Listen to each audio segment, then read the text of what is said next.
Bereit, endlich angstfrei Deutsch zu sprechen? Dann bist du hier bei Deutsch ohne Angst goldrichtig. Du verstehst fast jeden Podcast. Du verstehst Filme ohne Untertitel. Du liest einen deutschen Artikel und alles ergibt Sinn.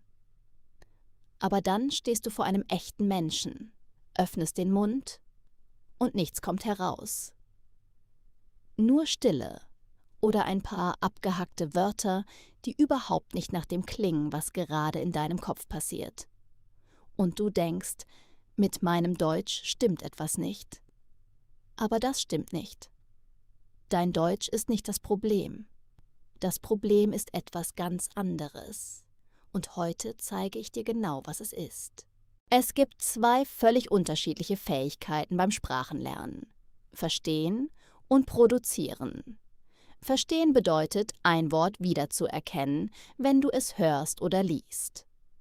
Produzieren bedeutet, dasselbe Wort aus dem Nichts abzurufen, in Echtzeit, während du sprichst.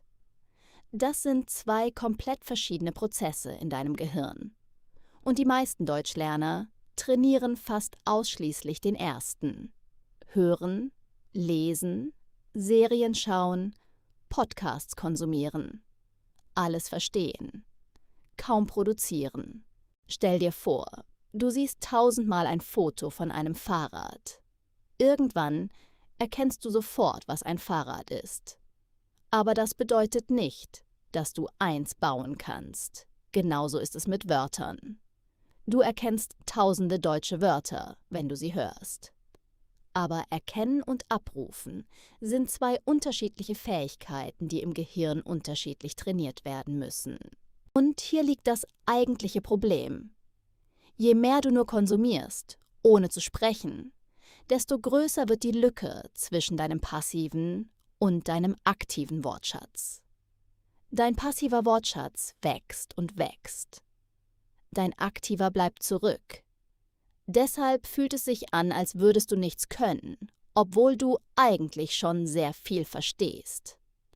Es ist keine Wissenslücke. Es ist eine Übungslücke. Es gibt noch einen zweiten Grund. Sprechen passiert unter Zeitdruck.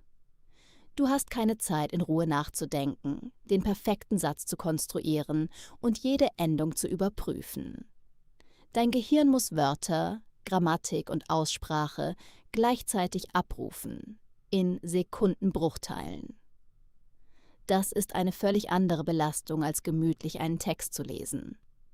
Und diese Fähigkeit, unter Druck abzurufen, trainierst du nur, indem du es tust, indem du sprichst, auch wenn es unangenehm ist. Die gute Nachricht: Wenn das Problem nicht dein Wissen ist, sondern deine Praxis, dann ist die Lösung viel einfacher, als du denkst. Du brauchst nicht mehr Grammatik. Du brauchst nicht noch einen Podcast. Du brauchst aktives Abrufen. Das bedeutet, laut sprechen, auch wenn niemand zuhört. Sätze bilden, auch wenn sie falsch sind. Wörter benutzen, bevor du dich bereit fühlst, sie zu benutzen. Dein Deutsch ist nicht kaputt. Es ist einfach nur passiv trainiert und aktiv ungeübt. Das ist kein Makel. Das ist nur ein fehlender Schritt. Und dieser Schritt lässt sich nachholen. Ab heute. Ab genau diesem Moment. Wenn dieses Video dir geholfen hat, den Unterschied zu verstehen, abonniere Deutsch ohne Angst für mehr ehrliche Erklärungen zum Deutschlernen. Jede Woche neu. Schreib mir in die Kommentare. Verstehst du mehr, als du sprichst? Wir sehen uns im nächsten Video.